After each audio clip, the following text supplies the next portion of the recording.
Parce que moi, depuis le début, j'étais en train de demander le débat. Le problème, c'est quoi? C'est quand tout de suite, le frère l'a dit, Scanner a dit tout de suite qu'on les a traités de mécréants. Cela ne tient qu'à la personne qui les a traités de mécréants. Moi, j'ai toujours dit, moi, de mon côté, je n'ai pas de problème avec un frère chrétien. La plupart de mes amis, moi, je suis aux Nations Unies, ce sont des chrétiens. C'est des âmes. Pour moi, nous sommes tous des âmes. J'ai jamais traité un chrétien de mécréant. Je vais jamais le faire.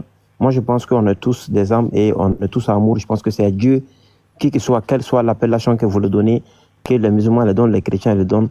C'est à lui d'aller nous départager au jour du jugement derrière. Un point intérêt. Je tiens à préciser cette partie-là. Alors, moi, je fais ce qu'on appelle une analyse du Coran et de la Bible. J'arrive, s'il vous plaît. Si vous pouvez me laisser terminer, je voulais juste ajouter ça parce que ça fait mal vraiment d'attendre ça. En tant que musulman, moi, ça me fait mal qu'une femme, qu'un musulman traite un chrétien de mécréant. Moi, ça me fait mal, sincèrement. Moi, ça me fait mal. Parce qu'on est en train d'aller sur des logiques. Ces genres de choses-là sont en train de créer des problèmes entre nous.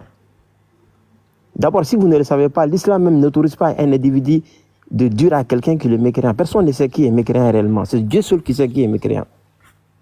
Il n'y a pas un test dans le Coran qui dit qu'une personne est mécréant. Qu'est-ce qui montre qu'une personne est mécréant? Il n'y a pas un test dans le Coran. Il n'y a pas un test dans le Coran qui dit qu'il y a eu 7 tours. Même Mahomet, qu'est-ce qu'on est en train de dire là? Mahomet a fait les 7 tours, non? N'est-ce pas? Selon lui, selon ce qu'ils disent. Mais il n'y a pas un verset coranique qui dit que Mahomet a fait les 7 tours. Il n'y a pas un verset coranique. Ça n'existe pas. Moi, je veux venir vous parler tout droit. Je ne vais pas tourner autour du pot. Et si les musulmans sont là, je suis musulman, je mets tous les musulmans en défi. Il n'y a pas un verset coranique qui existe dans le Coran, qui dit qu'il faut faire les 7 tours de la Kaaba. Ça n'existe pas, ça. Du prophète Mahomet. Il n'y a pas un verset coranique qui le dit. Il y a ce qu'on appelle en islam le Coran et les hadiths. Les hadiths sont les interprétations que des gens ont fait. Certaines personnes sont venues après le prophète 100 ans, 200 ans, d'autres 1000 ans, ont fait des interprétations qu'on appelle les hadiths. Et là, je vous parle aujourd'hui, le plus grand problème qui existe en islam, c'est le problème entre les gens qui ont écrit les hadiths. Parce qu'il y a 4 grandes écoles, et toutes ces grandes écoles se contredisent à cause de ces hadiths-là. Parce qu'il y a des hadiths qui disent réellement que le prophète a fait les 7 tours. Il y a des hadiths qui disent que non, le prophète n'a pas fait les 7 tours.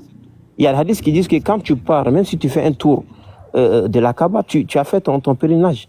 Il n'y a pas un verset coranique qui peut nous dire clairement qu'il faut faire 7 tours de la Kaaba, ou comme l'a dit le frère, la paix, la pierre, comme il l'a dit, ça fait rire, pour pouvoir faire le pèlerinage. C'est faux, ça n'existe pas, je vous dis. Ça n'a jamais existé.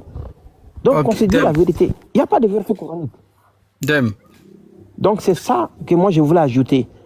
Mais moi ça me fait mal, ça me fait vraiment mal d'attendre ça. Mais c'est une vérité quoi. Il n'y a pas de verset coranique, oui. Ok. Le prophète a eu sa révélation à quel âge? Le prophète Mahomet autour de ses 40 ans. Ok. Oui. Avant les 40 ans là, est-ce que les Corinchites étaient polythéistes, idolâtres? Bien sûr, les Coréchis, c'est même dit, c'est même un verset coranique qui dit que les Coréchis, en ce moment-là, étaient des gens qui adoraient des idoles. Et les idoles même étaient présentes dans la Kaaba. Ils étaient à l'intérieur de la Kaaba. Okay. Donc, est-ce que avant les 40 ans, la Kaaba était un temple d'idolâtrie? Ça, c'est clair et net. Il y a même un verset coranique sur ça. D'accord. Maintenant, voici ma question. Est-ce que Mohammed, avant ses 40 ans, il a participé à la construction de cette Kaaba-là? Mohammed n'a pas participé à la construction de la Kaaba parce que la Kaaba, c'est quoi l'origine de la Kaaba? Qui a construit la Kaaba? Non, c'est pas ma question. Est-ce qu'il a participé à la reconstruction? Est-ce qu'il a participé? La Kaaba a été reconstruite au temps du prophète Mohammed. Il a participé à cette reconstruction. Cette chose, il faut le laisser parce qu'il est en train de parler tout droit et j'aime la manière dont il est en train de réagir comme une musulmane. S'il te plaît, il faut le laisser parler. Oui, l'origine de la Kaaba, c'est Abraham. Je sais, je connais l'histoire. Maintenant, après, Laisse-moi parler. Mais le problème du fondement, Papa Celso, le problème du fondement existe en quoi? Je répète un peu les propos. La petite sœur musulmane dit que, elle a bien dit que celui qui imite un mécréant, il devient l'un de leurs. Ça veut dire qu'il devient aussi mécréant. Tu vois, c'est sur ce fondement que mais elle l'a tiré d'où? Elle l'a tiré d'où? Parce que la fille dont vous êtes, la sœur dont vous êtes en train de faire référence là, il n'y a pas très longtemps, elle était en train d'insulter des imams sur les réseaux. C'est une réalité. Quand elle dit quelqu'un qui imite les mécréants est mécréant, elle l'a tiré d'où? C'est là la question se pose. Voilà, maintenant c'est ce qui maintenant me pousse. Quand tes frères sont montés voilà. Quand tes frères sont montés, aujourd'hui, ils veulent montrer que ce n'est pas une insulte. Vous êtes en train... Non, je vais essayer de m'écarter et puis aller me laver. Okay. Je vais laisser la place. Moi, ce que je n'ai pas aimé, moi je vous suis. Moi, ce que je n'ai pas aimé, vous êtes là. Scanner, vous n'aurez pas dit... Vous n'êtes pas trop dans l'interreligieux, ça fait que votre sang n'est pas trop chaud, quoi. Ça va aller. Non, au fait, c'est une réalité. Non, je vais lui donner la lettre, en fait. Du moment où... Je viens, papa Dem, je viens. Je vais vous laisser, je vais vous écouter quand j'ai fini de me laver.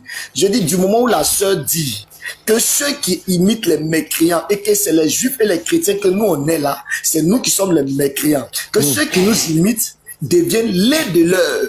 Ok. Elle fait référence à la sourate 5, verset 51. Tu peux aller lire ça. Tu peux lire ça si tu as ça devant toi. Pour dire que ne prenez pas les juifs et les chrétiens pour alliés, car ils sont alliés les uns les autres. Car celui qui imite ces personnes devient l'un de leurs. C'est écrit là-bas. Cette sourate qu'elle a dit là, c'est écrit là-bas. Donc, quand elle a dit que celui qui imite un mécréant, il devient l'un de leurs. Moi, je pose la question maintenant qui est fondamentale. Et la question était celle-ci. Les 7 tours, je sais que les mécréants l'ont fait. Je sais que c'est les mécréants que moi je connais à l'époque qui faisaient 7 tours de la Kaaba et qui l'appellent la pierre noire. Et ça, c'était leur vénération pour eux, à eux. Et lorsque l'islam est apparu, je vois les musulmans payent des millions pour aller là-bas, pour aller lapider Satan. Et surtout, c'est même pas la lapidation de Satan qui les intéresse. Ils vont là-bas, ils vont courir autour pour faire les 7 tours entre Safa et Marwa. Ils font les 7 tours de la Kaaba. Ça veut dire que c'est une maîtrise que j'ai. Le Safa et le Marwa. Donc du coup, j'ai posé la question. Comme nous, on est mécréants pour les musulmans, on a compris. Nous étant mécréants pour la sœur qui est venue traiter de mécréant, et que si quelqu'un nous imite, la personne aussi devient mécréant. Voici les polythéistes que nous on sait, c'est eux qui faisaient les 7 tours de la Kaaba. Les gars tournaient autour de la Kaaba. 100%, ils faisaient 7 tours.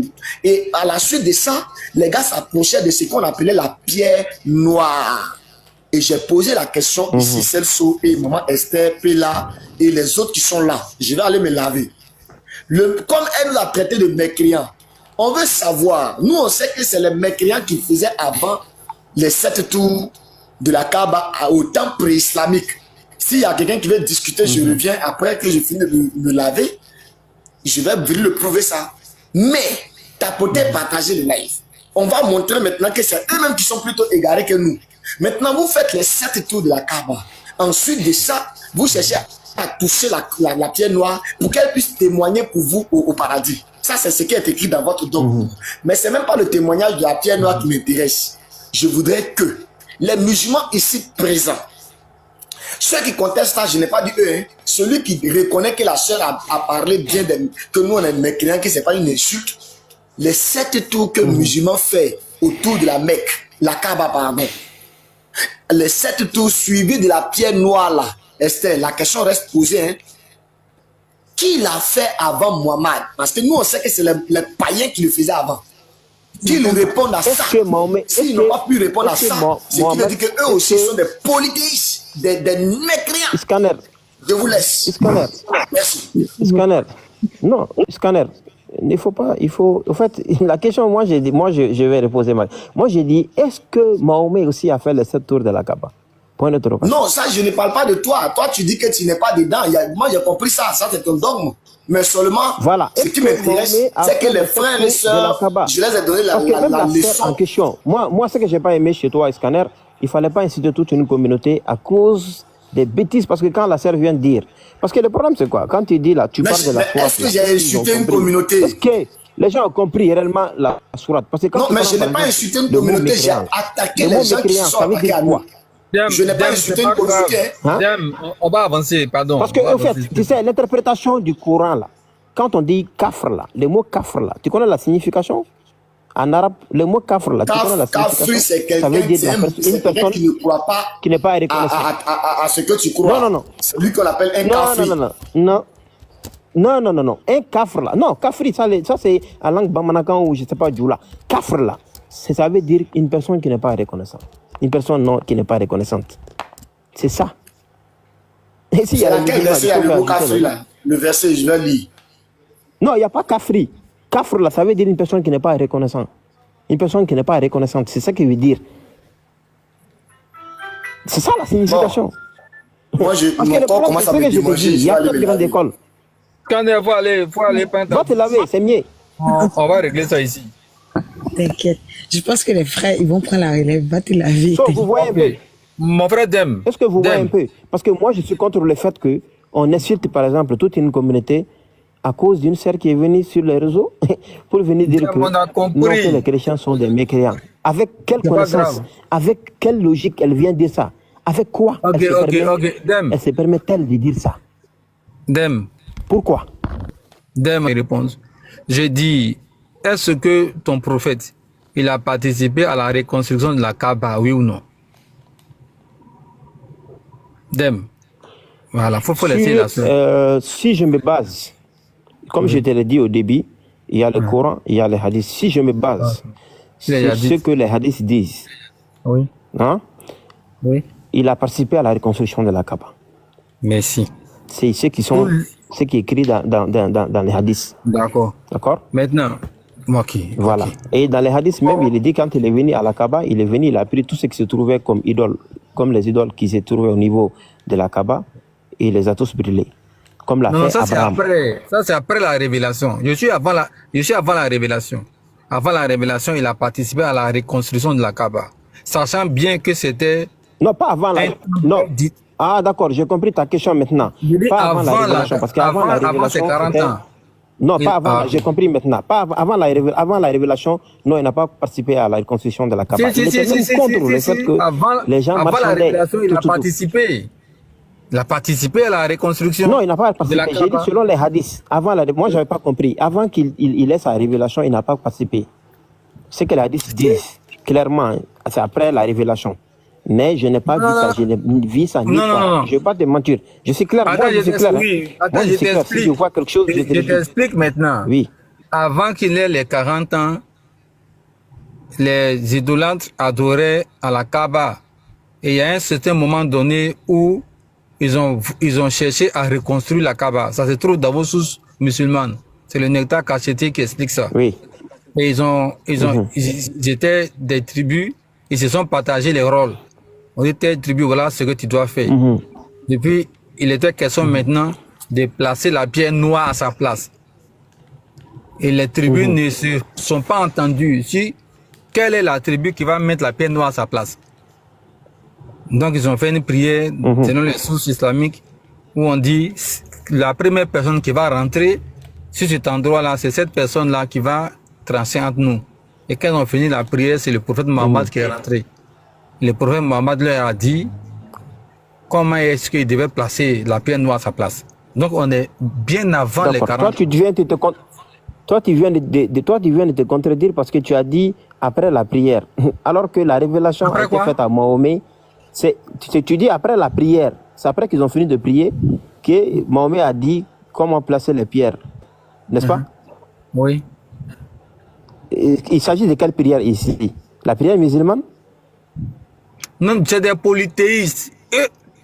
Ils n'ont avait même pas encore parlé d'Allah. Mahomet n'a jamais été polythéiste. Dans l'histoire, je te dis. Tu ne comprends pas ma question en fait. Écoute-moi, j'ai dit. J'ai compris ta question. Mahomet n'a jamais été polythéiste. Mahomet n'a jamais adoré les idoles. Écoute-moi. Mahomet n'a jamais adoré les idoles. Faut m'écouter, papa. Quand il participe à la reconstruction d'un temple d'idolâtrie, là, c'est là que se trouve ma question, en fait. Et c'est que ce temple-là, le sujet dans lequel tu rentres là, tu ne pourras pas t'en sortir. Si, il a Comment été quelqu'un qui n'a polythéiste. jamais été polythéiste peut Si, participer il à a la adoré, reconstruction c'est dans le de Coran, la il a Kaaba? adoré les Non. idoles. Il a adoré les idoles. Sourate 22, Sourate Mais on mélange. 22. Si, on va lire, on va lire. Je suis monté pour ça. Toi aussi. Il ne faut pas dire ça. Il a adoré des idoles. Il a été idolâtre. Sourate 22, 52, on lit ça. Sourate 53, il a adoré les idoles. Sourate 53, à partir du verset 19. Maintenant, ton prophète a participé à la reconstruction de la Kaaba. Ça, c'est détaillé dans le livre des idoles. Mais dans le Neta Kachité, on en parle aussi. Mais on ne donne pas les détails. Mais dans le livre des idoles, il a participé aux travaux. Il transportait des briques. Ça, c'est dans le livre des idoles de Ibn Kalbi. Voilà, Ibn al-Kalbi, dans le livre des idoles. Là-bas, il avait 35 ans. Écoute-moi très bien. Il avait 35 ans quand la Kaaba a été détruite par une inondation. Donc, ton prophète, avec son peuple, le Quraysh idolâtre, il a participé à la reconstruction. Tu comprends? Maintenant, ton prophète, avant d'être prophète, il faisait les 7 tours. Parce que j'étais dans les commentaires, tu as dit, est-ce que ton prophète a fait les 7 tours? Oui, avant d'être prophète. On trouve ça dans... Je vais te donner les références.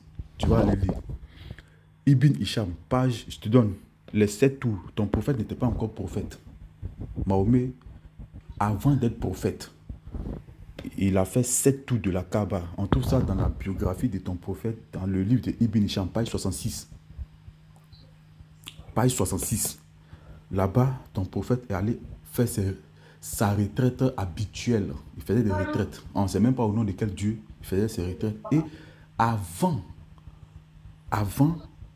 d'aller chez lui à domicile, il faisait d'abord 7 tours, 7 rondes rituelles autour de la Kaaba.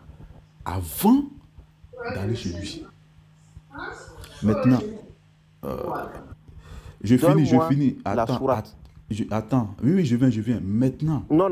Moi, je te le tu me donnes la sourate avant. Laisse-moi chuter. Attends, mais laisse-moi chuter. Tu as pas de problème. Laisse-moi chuter. Après, tu vas réagir. Maintenant. Non, moi, j'ai compris. J'ai En dit, fait, moi, je suis venu. Laisse Garizim parler. Non, avant que Garizim continue de parler, tu me donnes... On va lire ton prophète a été idolâtre. Attends d'abord, je viens. Faut te calmer. Mon micro. Faut te calmer. Donne-moi la sourate. Montrer des... Attends, faut te calmer. Je suis en train de te montrer que ton prophète là, c'est un idolâtre. Il est en train de te montrer ça d'abord. On vient dans le Coran après. Là, on parle de la Syrah. Tu comprends? Là, présentement, non, on laisse parle de la Syrah. Moi, je veux sûrement un verset coranique. Il a quel tu me donnes un verset coranique? Laisse-moi parler. Faut te calmer. C'est ça votre problème là. Quand on commence à rentrer, vous tremblez.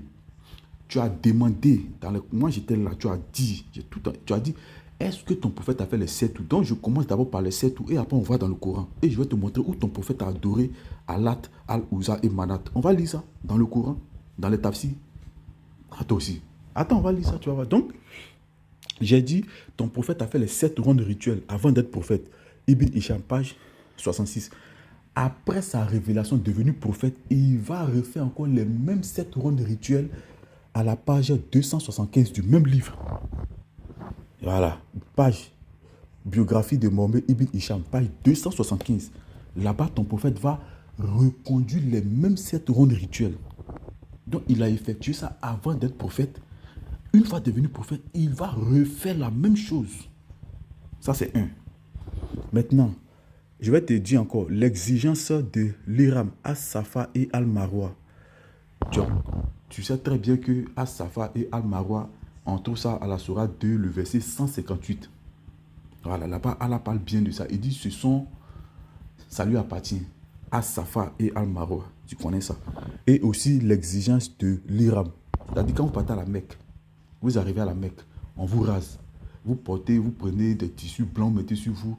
Vous êtes nus sous le tissu. Et tout ce qui va avec, tout ce que vous faites à la Mecque, c'est ce qu'on appelle l'exigence de l'Iram. Quand on prend le Boukhari 1648, Saïd al-Boukhari 1648, les polythéistes le faisaient, les idolâtres, les païens faisaient ça. Ton prophète va reconduire ça. Ton prophète va aller faire le As-Safa et Al-Marwa dans le Nectar Cacheté, page 705. On a étudié ça. Tu comprends? Donc, avant l'islam, il le fait. Et après, également, il le fait.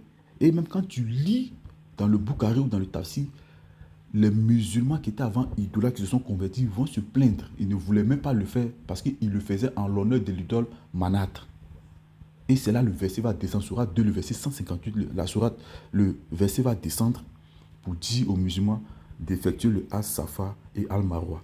On continue. La vénération de la pierre noire. Bon, ça je vais laisser. Parce que déjà la pierre noire, on a des hadiths où les idolâtres vénéraient les pierres noires. Je vais laisser ça. Tu vois, même le jeûne et le ramadan, il y a ce qu'on a en islam, il y a le jeûne du 10 du Muharram. Vous le faites ça présentement, le jeûne du 10 du Muharram. C'est une pratique païenne idolâtre. On trouve ça dans le Nectar Cacheté, page 98. Ça, c'est le jeûne. Maintenant, le jeûne du 10 du Muharram, c'est le Sahih al-Bukhari, a dit 3831. Et ce même jeûne-là, quand tu lis là-bas, Aïcha elle-même est témoin. Elle dit, le jeûne du 10 du Muharram que vous faites en islam, c'était une pratique pré-islamique des idolâtres que ton prophète a reconduit. Tu comprends? Donc, tout ce que ton prophète a fait en tant qu'idolâtre, en tant que païen, avant d'être prophète, il a reconduit tout ça en islam. Tu comprends? Il a reconduit tout ça en islam. Donc, l'islam, c'est une religion qui a été bâtie sur l'idolâtrie. La plupart de ce que vous faites, vos pratiques là, ce sont des pratiques païennes idolâtres que votre prophète faisait avant d'être prophète. Et une fois prophète, a reconduit, c'est un habillage, c'est un replâtrage des pratiques idolâtres que vous faites. On a tout ça ici. Et je peux te lire même les hadiths. Voilà, maintenant, on va rentrer dans le Coran. Voilà, parce que là, tu étais chaud, tu disais oui, tout. Faut prendre, tu vas prendre la sourate. On va prendre ça ensemble. Vous êtes des idolâtres. Vous êtes une distraite ici. Vous êtes des véritables idolâtres. Donc, on va prendre la sourate 22, le verset 52. On va lire ça. Ton prophète a adoré les idoles. Il a été idolâtre. Voilà. Et là, il était déjà prophète. Hein. Voilà. Il était déjà prophète. Et il a adoré des idoles. C'est écrit dans vos sources. C'est écrit dans le Coran. Donc, est-ce qu'il est là même? Attends. Mais, Dem, il est où Dem? Je crois qu'il est descendu. Hein. Vas-y, Karim, on t'écoute. Ok, quand vous prenez la sourate 2, quand vous prenez la sourate 22, le verset 52, là-bas, je lis, nous n'avons envoyé avant toi ni prophète sans que, lorsqu'il récitait, le diable ne lui propose une réponse. Quand tu lis dans la traduction classique, attends, je vais prendre la traduction classique pour que vous puissiez comprendre. Sourate 22, verset 52.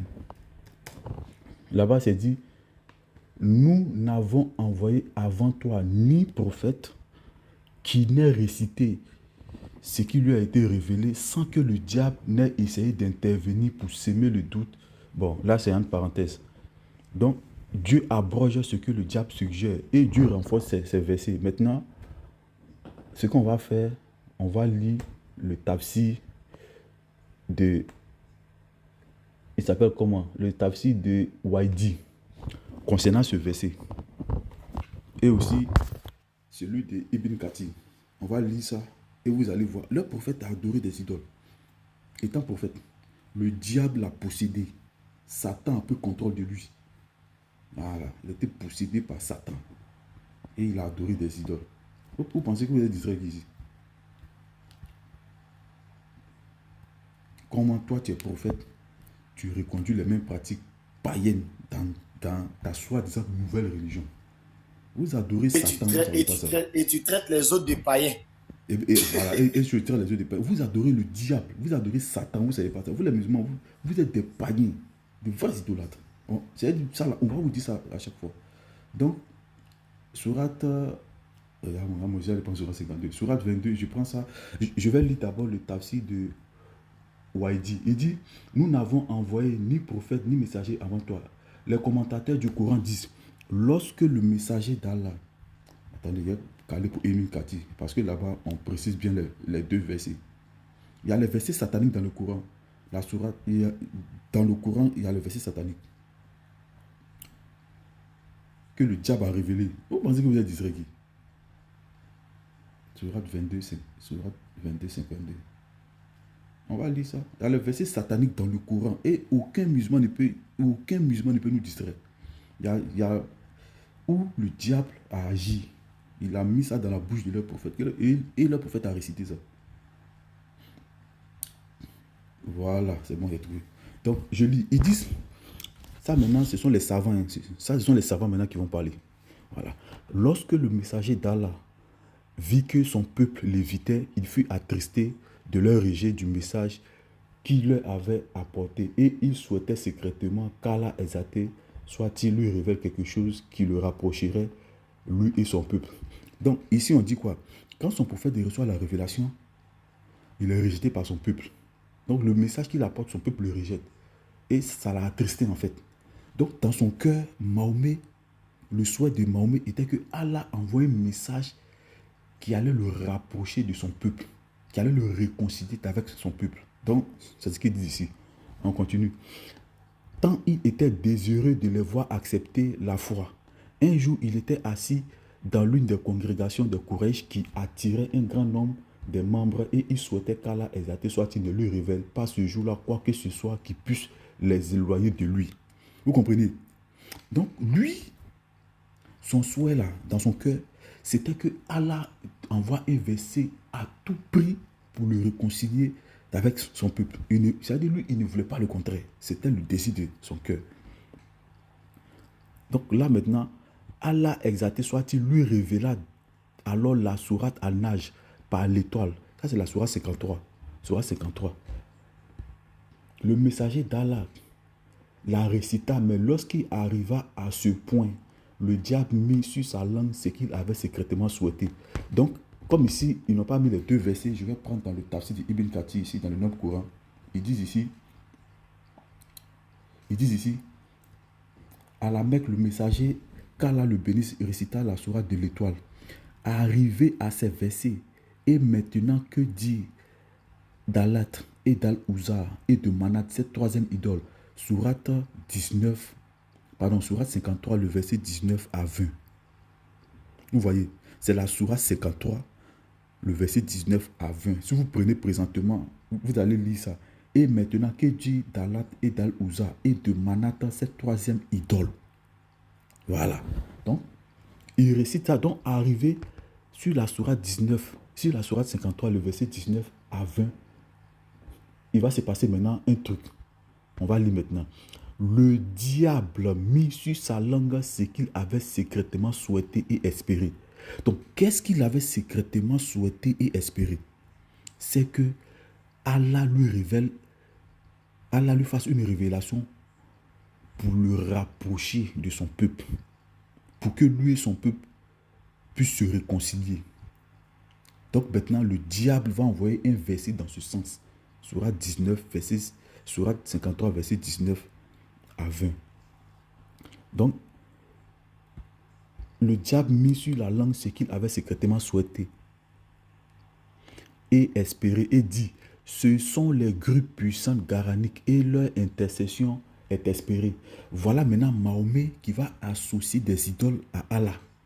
Il dit ici, ce sont des idoles, ce sont des grues puissantes et leur intercession est espérée. Lorsque les Quraysh, ce sont les idolâtres. Lorsque les Quraysh entendit cela, il fut très satisfait. Vous voyez, ils étaient heureux. Il fut très satisfait. Le messager d'Allah continua à réciter jusqu'à la fin de la sourate. Puis se prosterna. Il se prosternait devant les idoles là. Puis se prosterna. Tous les musulmans l'imitaient et se prosternaient, ainsi que tous les idolâtres qui étaient présents.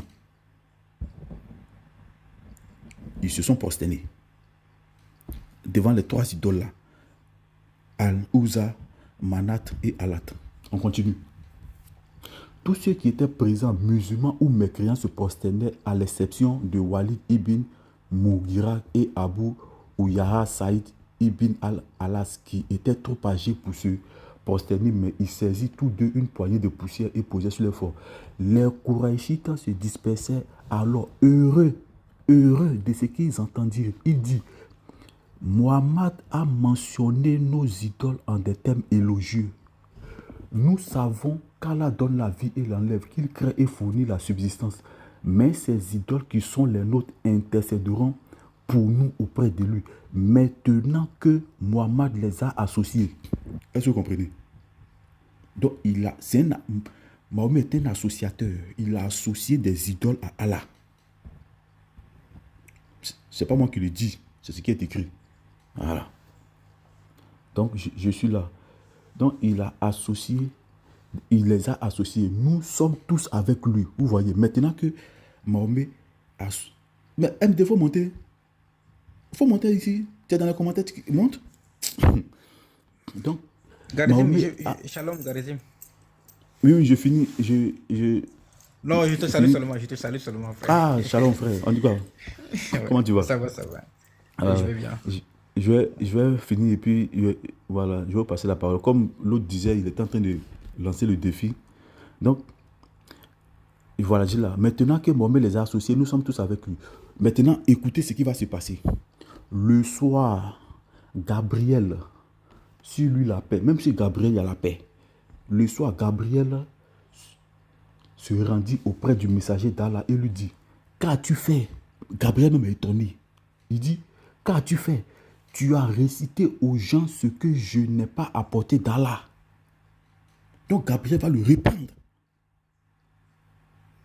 Gabriel, mais qu'as-tu fait? Tu as récité aux gens ce que je n'ai pas apporté d'Allah.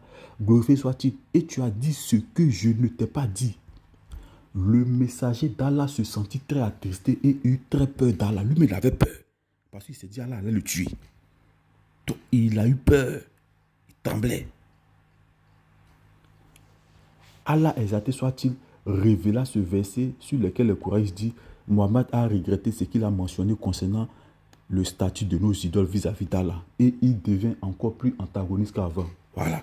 Donc, la sourate 22, 52 est descendue.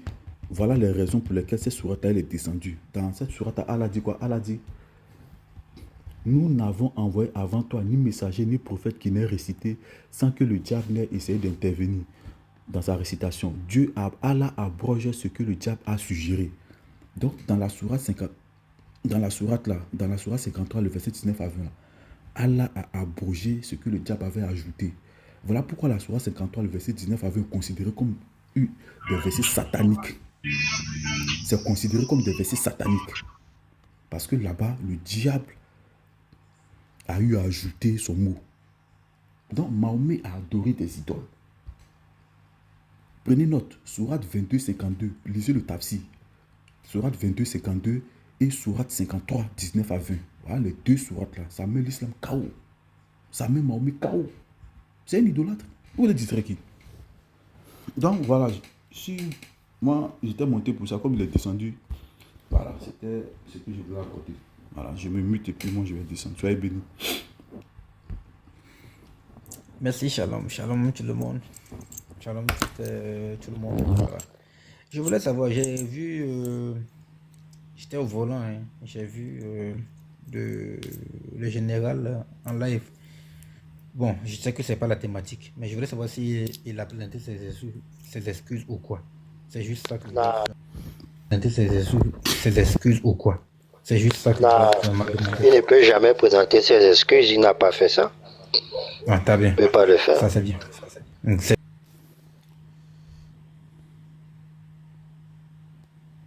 Ça, c'est ce que l'islam nous dit. Oui. Donc, on revient au même du fait